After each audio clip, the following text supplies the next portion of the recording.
Bonjour et bienvenue à vous, chères étudiantes, chers étudiants. Je suis votre prof, Jean-François Sénéchal. Bienvenue à votre cours éthique et professionnalisme. Bienvenue à ton podcast, ton rendez-vous hebdomadaire où on prend un café ensemble, puis on regarde le nouveau module à l'étude. Et cette semaine, dans ce podcast, d'abord, pas de café glacé cette semaine, non. Non, il n'y aura pas de Fatoumata qui m'avait accompagné au dernier épisode. C'était vraiment le fun de la recevoir ici en studio. C'est sûr que ça va être à refaire, c'est certain. J'espère que vous avez aimé autant que moi cette rencontre. C'était vraiment trippant de la recevoir ici. Puis j'espère que ça va l'aider à mieux comprendre maintenant et surtout mieux gérer les situations de conflits et d'intérêts. C'était notre thème du dernier module. Remerciements aussi à Laurence Legault qui m'écrivait, ça fait 2 semaines peut-être qu'elle m'a écrit, Laurence. Puis Laurence court des kilomètres et des kilomètres en écoutant le podcast. Donc je savais que mes podcasts pouvaient vous convaincre de dormir le soir. Il y en a certains qui m'ont dit que c'est le fun, ta voix, ça m'aide à m'endormir le soir. Bon, ok, peut-être. Mais au moins, ça sert aussi à ça. Mais ça sert aussi à vous accompagner lorsque vous faites votre course. C'est le cas avec Laurence Legault. Merci encore, Laurence, pour tes bons mots. Puis merci aussi de nous aider, nous montrer comment gérer le rythme, comment garder le rythme aussi. Puis on se revoit au fil d'arrivée, pour reprendre cette même allégorie. On se revoit en classe pour votre examen final. OK, module 10 cette semaine. Module 10, j'ai deux principaux sujets cette semaine. Ce sera le conflit, pas le conflit, on le fait lui. Pression d'autorité et la pression groupale ou la pression de groupe. Donc, on est plutôt dans la psychosociologie, là, je dirais. Cette semaine, on va observer deux forces psychosociales. Donc, la force exercée par l'autorité sur toi, sur tes collègues, sur ceux qui te ressemblent, et la force exercée par tes collègues et semblables sur toi, donc la force du nombre, ça fait partie des thèmes d'aujourd'hui. Premier sujet, le rapport à l'autorité. Donc, quel est ton rapport à l'autorité? Comment tu te comportes face aux différentes figures d'autorité, donc soumission, contestation. Donc là, on replonge dans tes rapports, toi, à l'autorité. Parce qu'il y aura des rapports d'autorité dans l'exercice de la profession, donc faut prendre le temps de réfléchir et repenser tout ça. Et le deuxième sujet, je vous le disais, c'est le rapport à tes semblables, donc le rapport au groupe, comment tu as tendance, toi, peut-être à tenter de te fondre au groupe ou peut-être contester. Est-ce que c'est toi là, qui conteste toujours l'opinion du nombre, celui ou celle qui dérange et qui est capable de résister parfois à la pression du groupe. Voilà, c'est ce qui vous attend cette semaine. Deux belles familles de fragilité humaine, hein. C'est ce que nous sommes. Ça parle de notre rapport à l'autorité et de notre rapport au groupe. Ces failles s'inscrivent dans plusieurs failles que je vous avais promis. Rappelez-vous, là, au début de la session, je vous avais promis qu'on allait explorer 5 failles. Rappelez-vous, au début de la session, d'abord notre tendance à se surestimer, notre propre intégrité morale, puis se surestimant notre tendance à prendre parfois des risques inutiles. C'était au module 3. Au module 3, on a vu aussi notre tendance à tricher un peu, des fois beaucoup, pour de bonnes et moins bonnes raisons. Donc ça aussi, ça fait partie de nos failles. C'était au module 3. Au module 9, on a vu le conflit d'intérêts. Donc notre tendance, notre faille, on a tendance à privilégier notre propre intérêt personnel, parfois au détriment de l'intérêt des autres. Et dans votre cas, c'est parfois au détriment de l'intérêt public, du bien commun, de la paix sociale, de la justice. Donc ça, c'était au module 9. Au module 10, deux failles donc humaines. Notre tendance à se plier à l'autorité. On va essayer de démontrer ça dans le podcast et aussi surtout dans l'enregistrement de cours et notre influence, donc notre tendance à se plier et à se conformer au comportement de nos collègues et semblables, et si bien qu'on a tendance parfois, soumis à ces différentes forces, à contredire nos propres valeurs. Donc ça fait partie des enjeux. Je dirais que ultimement, là, d'ici la fin du cours, la fin du cours éthique et professionnalisme dans son ensemble, j'aimerais que vous soyez capable de reconnaître minimalement ces failles, vos failles, celles des autres, celles de ceux qui vous entourent, donc capable de les reconnaître, de trouver des solutions de gestion pour que ce soit des solutions personnelles ou organisationnelles pour gérer ces failles, pour ultimement que vous soyez capable individuellement ou collectivement d'exercer votre profession de façon honnête, intègre et responsable, malgré ces failles. Donc, je vous invite à aller consulter l'enregistrement de cours. On va approfondir ces thèmes. Mais je dirais déjà, on peut en dire déjà quelques mots dans ce podcast. D'abord, un podcast, je vais le dire comme il faut. D'abord, la pression d'autorité. Tiens, on va commencer par celui-là. C'est peut-être le plus simple pour vous. On va replonger dans dans votre rapport à l'autorité. On va explorer les différentes formes d'autorité, parce que l'autorité peut prendre différentes formes autour de vous, puis votre rapport à l'autorité risque d'être influencé par ces différentes formes d'autorité. La forme archétypale qu'on va surtout cibler dans le cours, c'est le patron. Le patron, on en a parlé un peu là, lorsqu'on parlait du conflit de loyauté. Mais cette forme d'autorité, là, elle est très présente dans l'exercice de votre profession, puis on va parler de ça. Mais aussi des formes plus générales, je dirais, d'autorité, là. Le droit, la morale, quoi d'autre? Le marché, l'économie. Ça fait partie aussi d'une certaine forme d'autorité. Le système professionnel que je vous ai enseigné au module 5 et 6, le système professionnel là, qui a son histoire puis qui a sa dynamique, ça aussi, ça exerce une forme d'autorité. Je parlais du droit, le Code des professions, qui lui est le principal document normatif, lui aussi a une certaine forme d'autorité sur vous. Quelle autre forme d'autorité? Vos parents, votre prof. Donc ça aussi, ça exerce une certaine forme d'autorité. La science. Si vous êtes en sciences et génie, c'est que la science exerce sur vous une influence. C'est-à-dire que vous la placez probablement au sommet des autorités légitimes. En tout cas, pour plusieurs d'entre vous, c'est ça. Voilà. Donc, l'autorité peut prendre différentes formes. Puis, on va parler de vos rapports, je dirais, avec ces différentes formes d'autorité.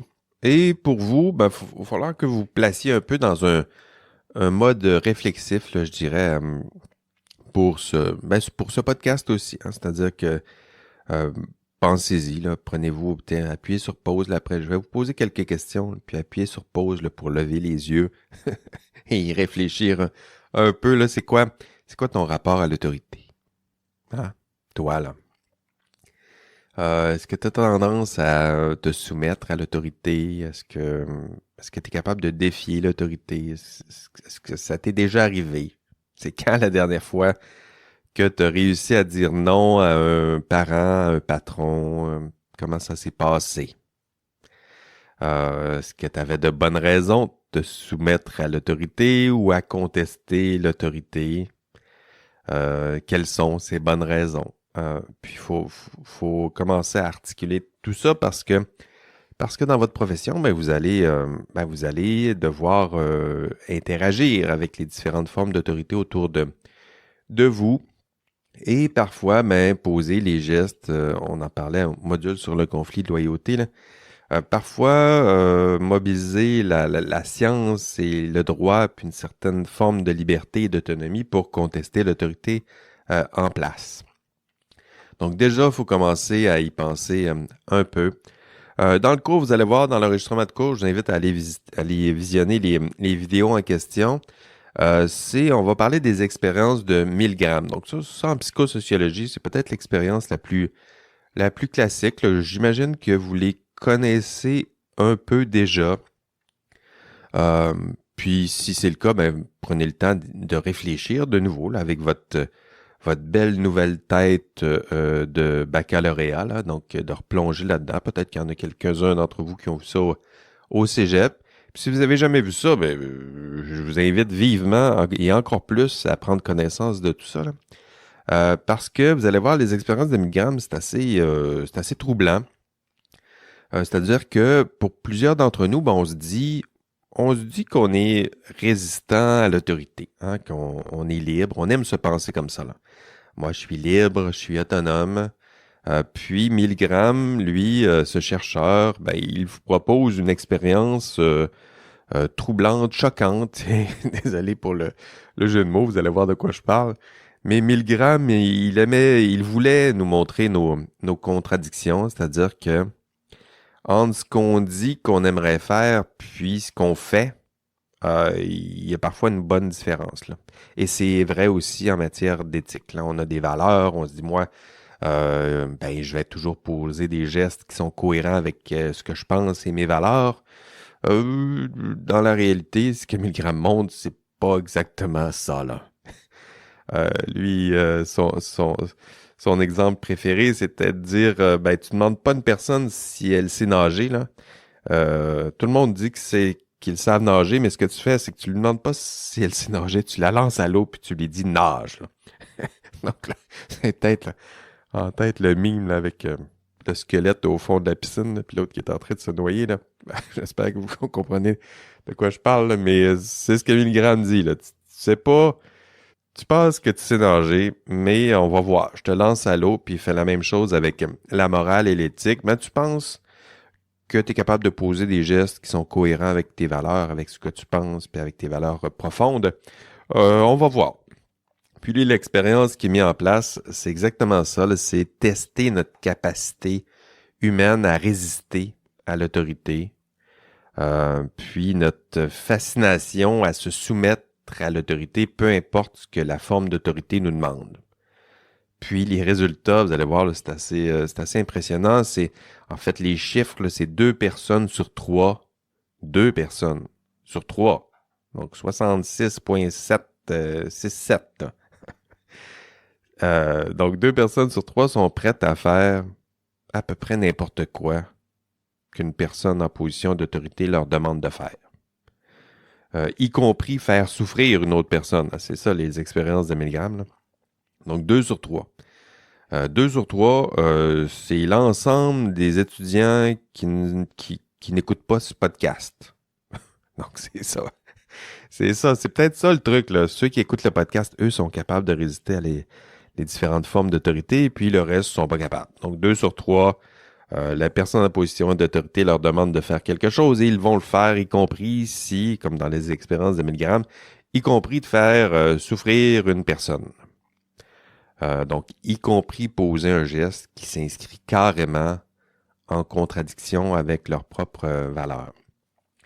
Je pense que c'est ça la force des expériences de Milgram, c'est nous rappeler empiriquement cette triste réalité, c'est-à-dire que généralement, on a tendance à se plier à la personne en position d'autorité. Peu importe ce qu'elle va nous demander de faire, on va le faire. Puis ça, c'est un constat important parce que dans l'exercice de la profession, on le voyait là, dans le module sur le conflit de loyauté, ça va arriver souvent, ça peut arriver souvent que la personne en position d'autorité vous demande de poser un geste qui s'éloigne légèrement des attentes de votre profession. Puis si ça se passe, il y en a 2 personnes sur 3 qui vont le faire sans poser aucune question, aucune hésitation, parce que typiquement, généralement, on est soumis à l'autorité. Wow, j'ai entendu un son, là. J'espère que j'ai pas trop fait un saut fort, là. Il y a eu un drôle de son. OK. Là, je le sais que à toutes les fois que je parle de quelque chose dans ce cours, on peut se sentir un peu à l'abri. Puis je le sais que peu importe ce que je dis, toi tu te dis, ben non, moi là, je suis honnête, je suis intègre, je suis autonome, puis je suis capable de résister à l'autorité. Moi, je sais nager, mais je vous invite à y réfléchir sérieusement, là, essayer de replonger avec votre rapport à l'autorité, parce que Milgram dit, ben, t'es peut-être dans le 2 sur 3 là, qui vont se noyer, puis qui vont faire à peu près n'importe quoi que la personne en position d'autorité leur demande de faire. Puis là, je le sais que tu penses que tu n'es pas dans ces 2 personnes sur 3, mais tu es peut-être dans ces 2 personnes sur 3. En fait, 100% des personnes à qui je présente les expériences de Milgram aimeraient être cette personne qui est capable de résister à l'autorité. Donc, libre, soumise. Mais est-ce que 100% c'est le cas? Non. Non, il y en a 2 personnes sur 3 qui sont prêtes à faire à peu près n'importe quoi pourvu que la personne en position d'autorité leur demande de le faire. Puis je me permets peut-être une remarque au passage. En parlant d'autorité, ce module parle aussi de l'exercice de l'autorité. Hein? C'est-à-dire que pour plusieurs d'entre vous, avec les formations que vous avez, plusieurs d'entre vous risquent de se retrouver dans des positions, dans des postes où vous aurez à exercer votre l'autorité et donc vous aurez le devoir d'exercer cet autre pouvoir. Vous avez déjà le pouvoir de la science, mais là, vous allez exercer le pouvoir qui est celui de l'autorité. Puis je vous invite à le faire de façon responsable parce que les personnes, rappelons-le, qui seront sous votre autorité, risquent de poser très majoritairement tous les gestes que vous leur demandez de faire. Y compris ce que vous ne leur demandez pas explicitement de faire, mais qui ont l'impression que vous aimeriez qu'ils fassent. Donc, tout ce qui vous plaise, puis tout ce qui pourrait peut-être vous plaire. Tout ce que vous exigez, c'est sûr, tout ce que vous semblez exiger d'eux, tout ce qu'ils pensent que vous aimeriez qu'ils fassent, y compris des gestes qui contredisent leurs propres idéaux et encore une fois leurs propres valeurs, leurs propres volontés et j'ajouterais peut-être même leurs propres désirs. Donc là, je vous invite à réfléchir au sous-entendu de tout ça, là. Exercer le pouvoir, c'est un autre, pas le pouvoir, mais exercer l'autorité, hein, c'est un autre pouvoir à exercer avec grande prudence. Tiens, on va le dire comme ça. Le deuxième thème qu'on aborde dans ce module 10, c'est la pression groupale ou la pression de groupe. Donc, une autre belle faille humaine, hein, c'est-à-dire notre tendance à faire ce que tout le monde fait. Hein, notre tendance à nous conformer aux comportements qui sont attendus du groupe, à se fondre au groupe, parce que nous sommes des êtres sociaux, hein, c'est-à-dire qu'on a besoin des autres, on a besoin de leur assentiment, de leur appui. Puis ça, ben, c'est parce que nous sommes humains, hein, c'est-à-dire que c'est essentiel à ce que nous sommes, on a besoin de cet appui-là social, mais cette force sociale, elle peut aussi poser certains problèmes. Donc la solidarité, c'est une bonne chose, là, mais cette solidarité-là peut générer certains autres problèmes, notamment dans des situations où on vous demande de rester à l'écart des autres, où on vous demande de poser parfois un jugement qui peut différer de celui de la majorité du groupe, qui peut être différent de l'opinion générale du nombre. Hein? Parfois, on peut vous demander, et ce sera votre cas dans l'exercice de la profession, de vous placer dans des positions où parfois vous devrez contester la force du groupe. Et toi, hein, est-ce que tu es capable de faire ça? Même question, c'est quand la dernière fois que tu as contesté l'opinion groupale? Est-ce que tu as tendance plutôt à te fondre à l'opinion du groupe? Comment tu te comportes peut-être sur les réseaux sociaux? Est-ce que tu dis comme tout le monde? Est-ce que tu as tendance à te ranger derrière le groupe ou est-ce que tu te tais lorsque tu as l'impression que la majorité pense différemment de toi? Hein, vous voyez un groupe là, se retourner contre une personne, puis peut-être qu'on partage les mêmes opinions, les mêmes avis que cette personne-là, mais on ne se mettra pas le groupe à dos, donc on décide de se taire. Est-ce que tu es capable, toi, de défier un consensus? Est-ce que tu as déjà réussi à convaincre un groupe de son erreur? Ça, c'est un bon défi, là, essayez-le. Allez sur un groupe Facebook là, de passionnés de ce que vous voulez, là, que ce soit des chats ou du soccer, puis dites, regardez où la majorité s'en va, là, puis dites le contraire. Puis essayez de les convaincre. Puis vous allez voir que c'est assez complexe. Et pourtant, ça fait partie des défis que vous risquez de rencontrer dans l'exercice de la profession. C'est-à-dire que parfois, ce sera nécessaire pour vous de contester l'opinion groupale, contester une opinion qui est partagée par le groupe.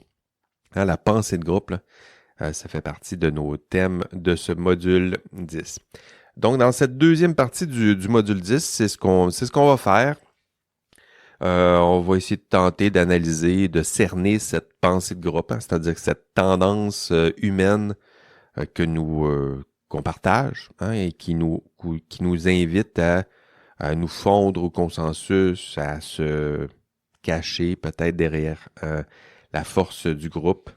Peu importe ce que le groupe fait ou ce qu'il dit. Hein? Puis ça, c'est important d'y réfléchir. Vous risquez dans l'exercice de votre profession à contester des opinions groupales. Et pourquoi vous feriez ça? Hein? Pourquoi vous vous contentez pas de vous taire, ou d'adopter l'opinion du groupe? C'est parce que des fois, vous devrez défendre la science, des fois. C'est-à-dire que des fois, le groupe peut se tromper.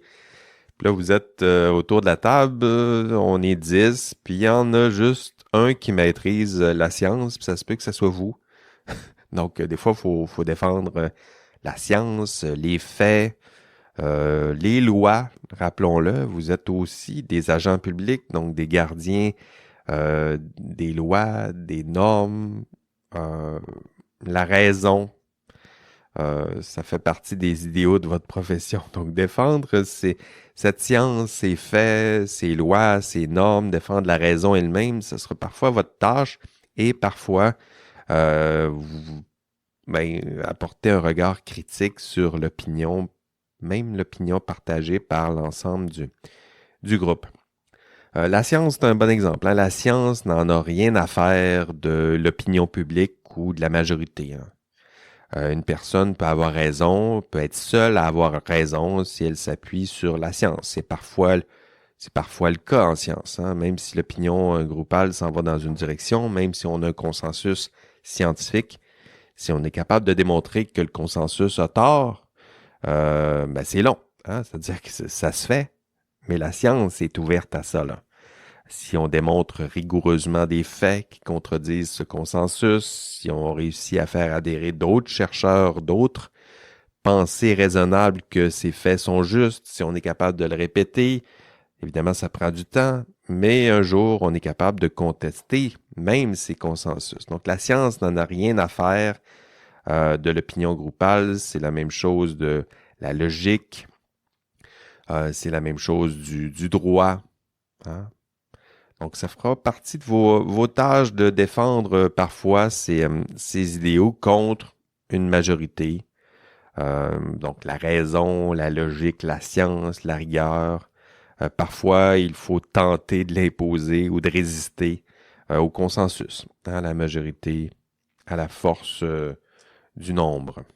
Et pour explorer cette force, cette pensée de groupe, on va explorer les travaux. Dans l'enregistrement de cours, je vous ai prévu les travaux d'Irving Janis. Donc, Janis a étudié nos comportements de groupe. Il a recensé tous nos petits défauts, les problèmes. Dans son cas, là, c'est des caractéristiques. Lui, il les appelle les symptômes de la pensée de groupe.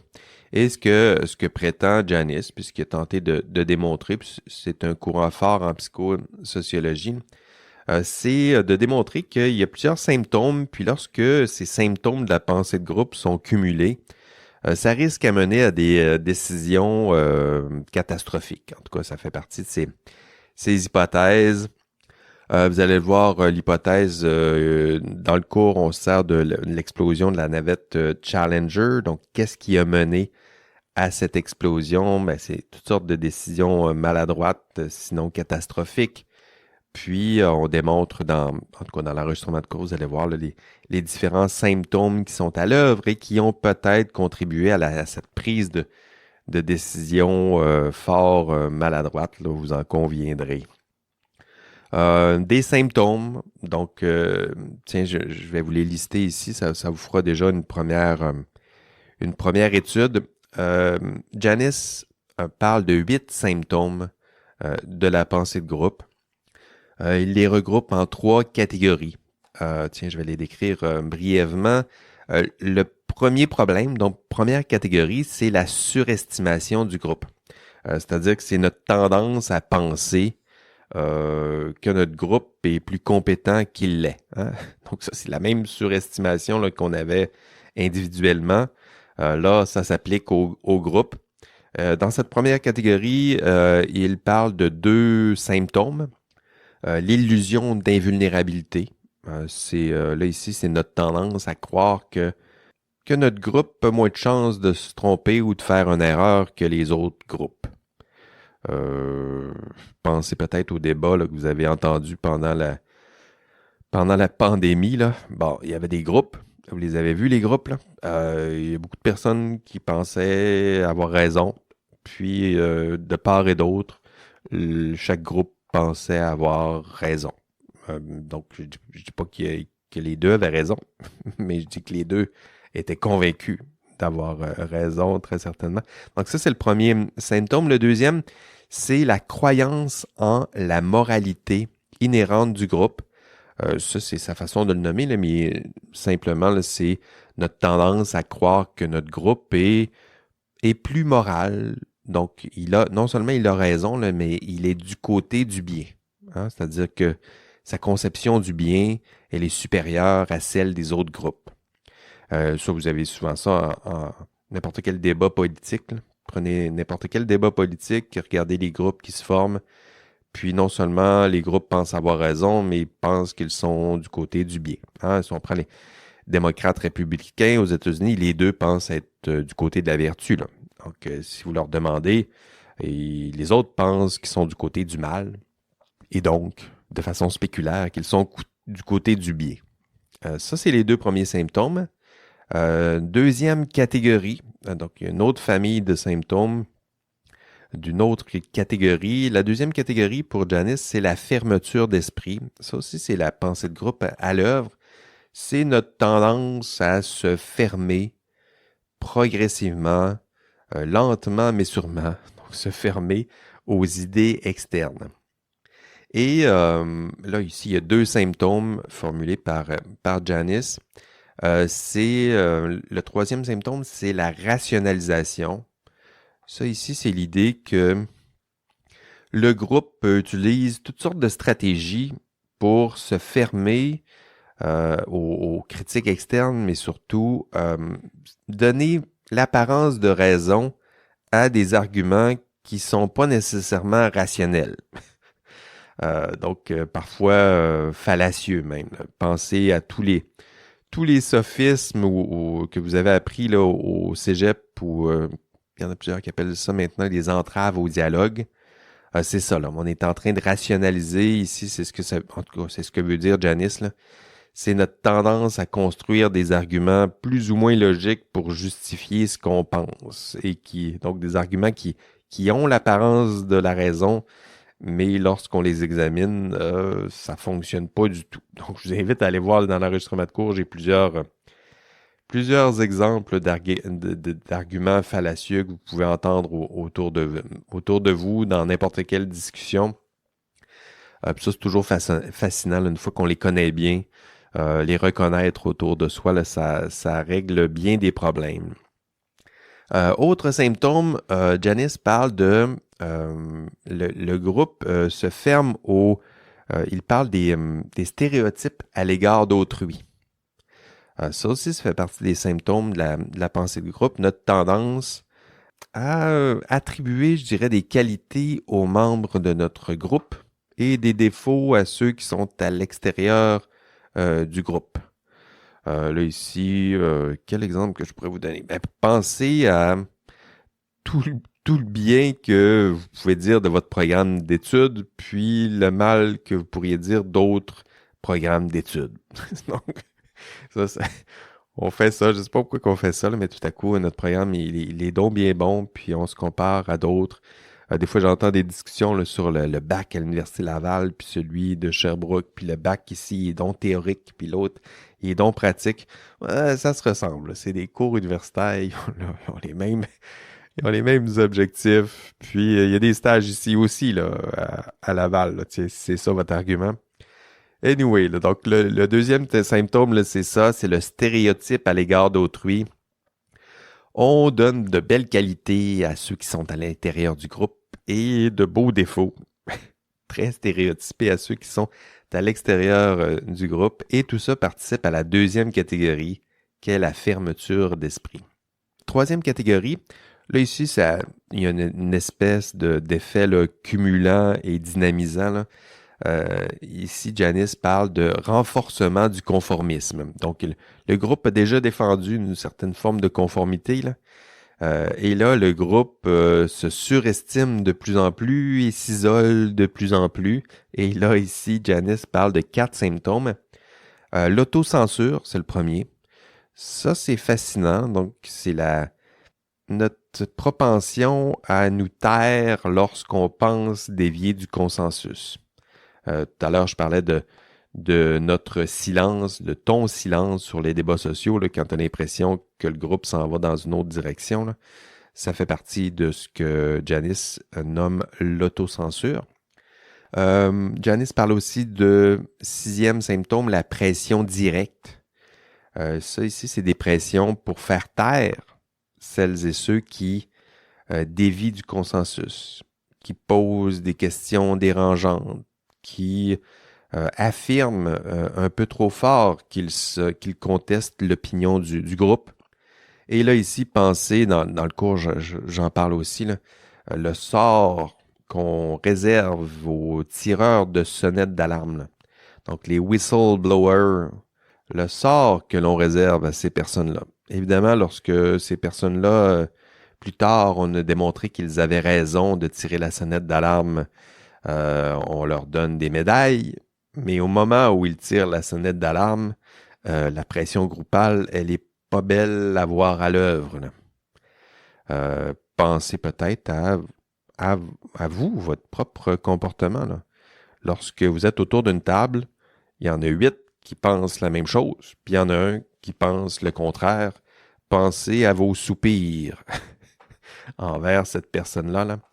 Pression directe, il y a toutes sortes de façons de faire sentir à la personne qu'elle dérange le groupe. Vous, là, c'est quoi votre attitude? Est-ce que vous dites, bon, enfin, quelqu'un qui pose une question différente puis qui challenge un peu, ou vous dites, bon, là, ça va, là, on a fait le tour, je pense, de la décision, là, ça fait 2 heures qu'on est là-dessus, puis là, vous faites sentir à la personne qu'elle dérange. Hein, c'est quoi votre propre comportement? À quoi ça ressemble? Septième symptôme, Janice parle de l'illusion d'unanimité. Ça, c'est aussi un symptôme troublant, c'est-à-dire que, ben oui, là, on sait, on se tait, on fait taire celles et ceux qui dérangent le consensus, puis après, bon, on a l'illusion que tout le monde pense de la même façon. Donc, l'illusion d'unanimité, c'est ça, là.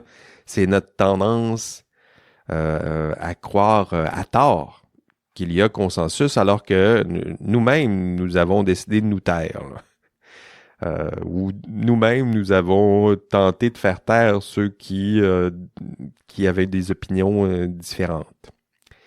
Donc ça, c'est le 7e symptôme, l'illusion d'unanimité. Et le dernier, c'est l'uniformisation par les gardes de l'esprit. Donc ça, c'est peut-être sa façon assez originale de nommer tout ça, là.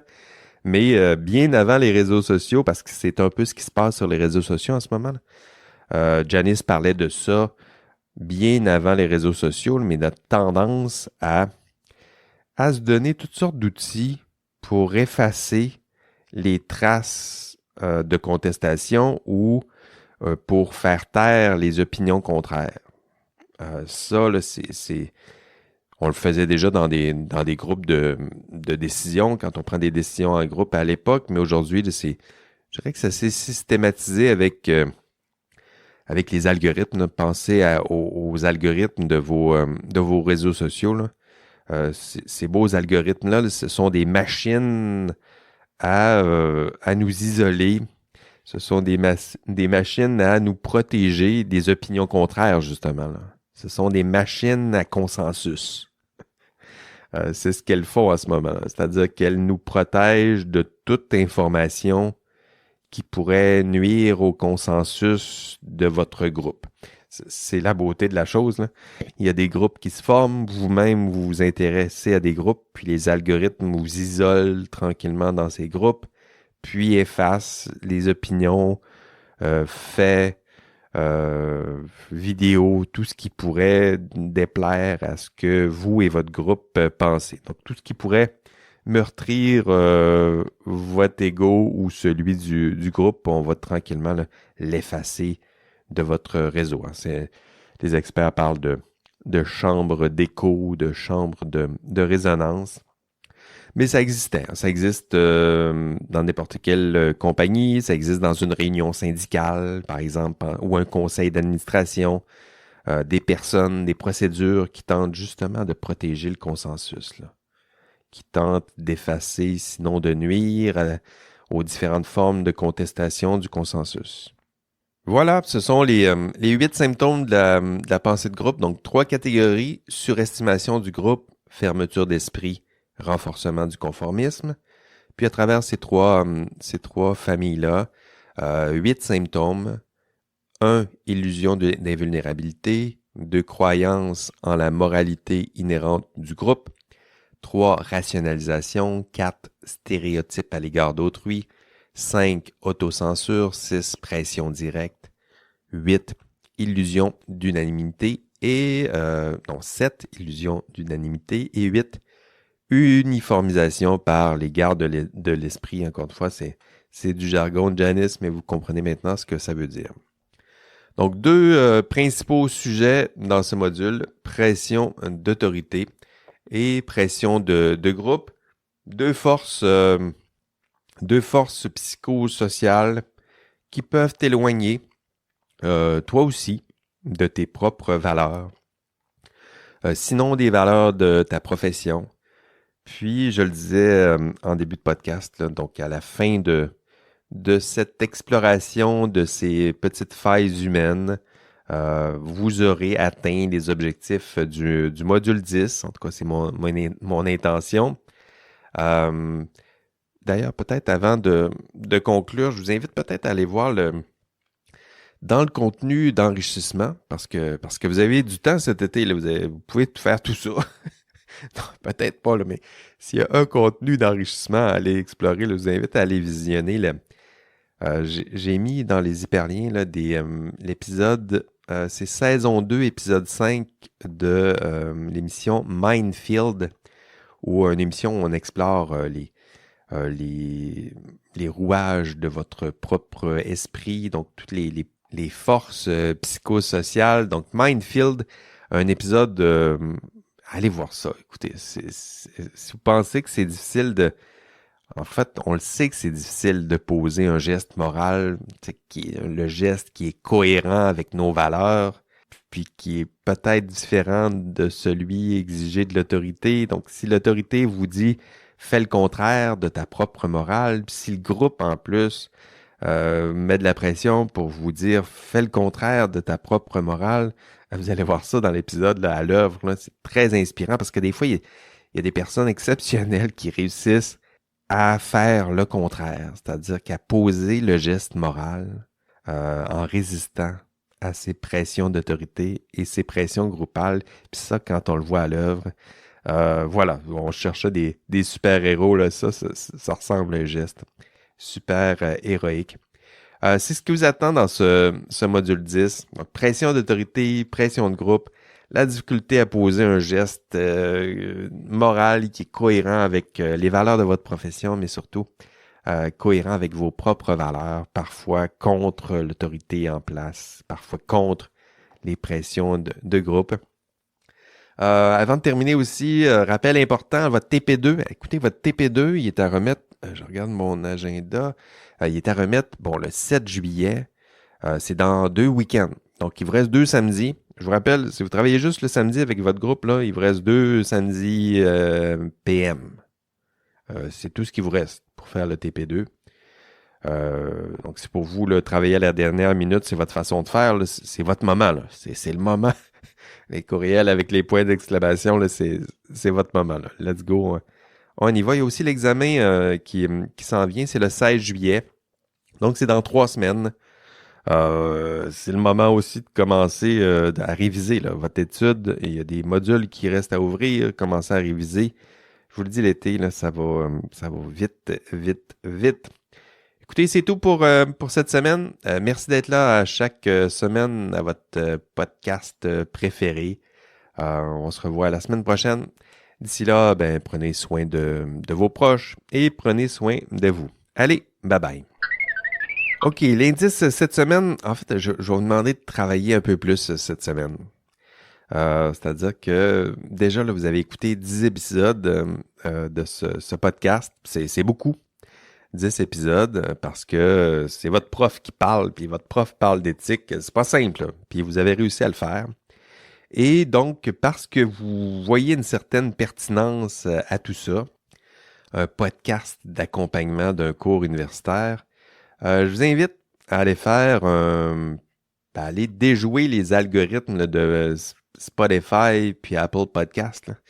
Allez me mettre un 5 étoiles avec beau commentaire, un bref commentaire. Là. L'important, c'est de le faire, puis de documenter tout ça. Envoyez-moi une preuve que vous avez fait tout ça. Des fois, c'est compliqué d'écrire des commentaires. Mais faites 5 étoiles, puis prenez un screenshot de votre cell ou de votre PC, puis envoyez-moi ça à l'avance. Là. Encore une fois, sans trop de formules de politesse. Juste la photo. Puis avec dans l'intitulé Indice Podcast. Puis je vais comprendre. Donc faites ça. Allez sur les réseaux sociaux, 5 étoiles, puis commentaires, faites-le. Puis envoyez-moi une preuve de ça, puis ça sera l'indice de la semaine. Allez, merci, bye bye.